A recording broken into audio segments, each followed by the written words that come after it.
नमस्कार। Nothing is permanent.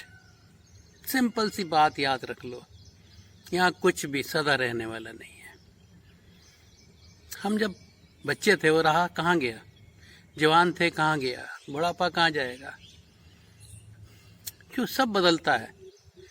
जहाँ सब बदलता है वहाँ हम स्थिर होना चाहते हैं कि ना बदले, और इसीलिए धन इकट्ठा करते हैं, जायदाद बनाते हैं, बैंक बैलेंस बनाते हैं, क्या कुछ नहीं बनाते।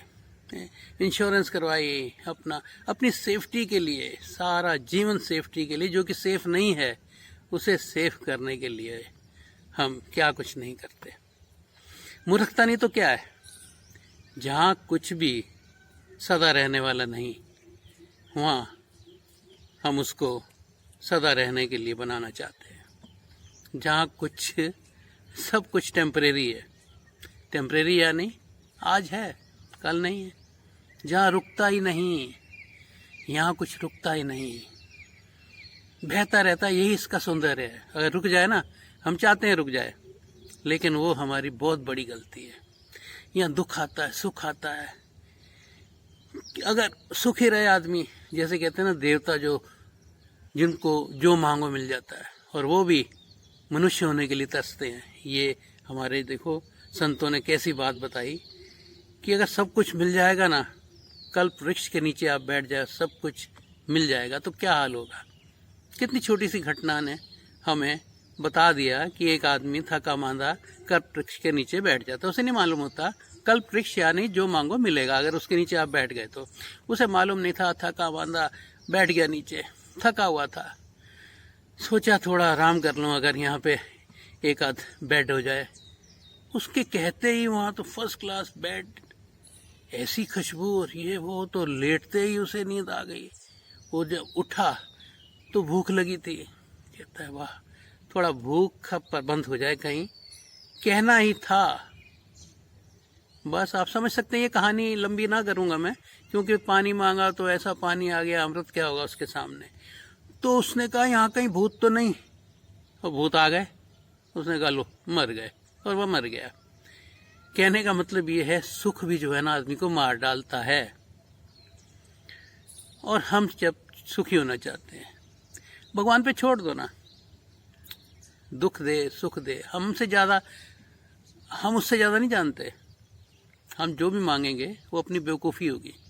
पहली बात है, मांगना ही नहीं कुछ भी, क्योंकि जो मांगोगे वो भी परमानेंट रहने वाला नहीं है, सब बीत जाएगा। This too will pass. एक ये सेंटेंस अगर मन में किसी तरह भी चला जाए, सुनहरे अक्षरों में लिख लो, दिस टू विल पास। दुख भी नहीं रहेगा, वो बीत जाएगा, सुख भी नहीं रहेगा। बचपन कहाँ गया। हम अगर सोचें, जब चलते थे, गिरते थे, माँ उठाती थी और प्यार करते थे, थोड़े बड़े हुए, स्कूल गए, कॉलेज गए, कहाँ गया वो सब। अगर इतनी होश आ जाए कि यहाँ कुछ रहता ही नहीं, नथिंग इज परमानेंट, मैं कहता हूँ जीवन बदल जाएगा आदमी को। क्योंकि जब दुख आएगा ना, उसे पता है ये भी नहीं रहेगा, सुख आएगा तो भी नहीं रहेगा। तो सुख में ना सुखी होगा, दुख में ना दुखी होगा, और वो जो होगा उसे कहा ही नहीं जा सकता। वो आनंद है, सच्चिदानंद, जिसकी खोज कर रहे हैं हम, उसी की खोज कर रहे हैं ना। लेकिन वो ना जानते हुए हमें लगता है सुख मिल जाएगा, वही आनंद है ना। सुख का मतलब थोड़ी सुविधा मिल गई, जो सुविधा को हमने सुख मान लिया। एक आदमी असुविधा में है, वो कहता है मैं दुखी हूँ। नहीं, ये सुविधा और असुविधा का प्रश्न है, आनंद का इसमें कोई मतलब ही नहीं है। सुख दुख तो लगे रहेंगे, ये जो जान लेता है लगे रहेंगे। उसके बाद अगली बात है कि ये बीत जाएंगे। ये दिस टू विल पास एक ऐसा सेंटेंस है कि कुछ भी नहीं यहाँ रुकता, सब चलता रहता है, सब चलता रहता है। हमारा बचपन नहीं रुका, जवानी नहीं रुकी, बुढ़ापा कैसे रुक जाएगा, मौत कैसे रुक जाएगी। फिर आते हैं, खिलते हैं गुल यहाँ खिल के बिछड़ने को, मिलते हैं बिछड़ने को। संयोग होता है, वियोग होता है, संयोग भी होगा, वियोग भी होगा। लेकिन जो इस चीज़ को जान लेता है कि यहाँ संयोग और वियोग होते रहेंगे, वो इन सब से पार हो जाता है, वो द्वंद्व से पार हो जाता है। और द्वंद्व से पार हो जाना ही जो है वो जीवन है। और जीवन की जो मस्ती है, उसमें ये पता लगता है कि इस आकाश के नीचे क्या कुछ नहीं हुआ। आकाश के नीचे देखो ना, कितना कुछ हुआ है।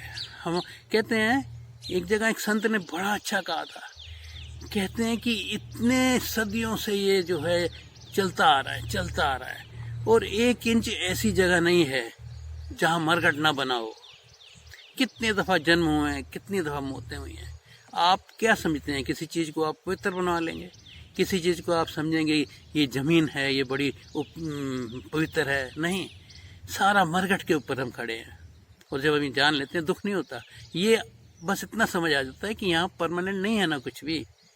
जहाँ जीवन था वहाँ मौत ये चलता रहेगा। लेकिन इससे डरने की बात नहीं है। क्यों? ये ना हो तो हमारा जीवन नरक से बदतर हो जाएगा। ये तो भगवान की कृपा है, जो दुख सुख में हमें जागते हैं हम। एक संत कहते थे, दुख आता है तो कृपा है उसकी।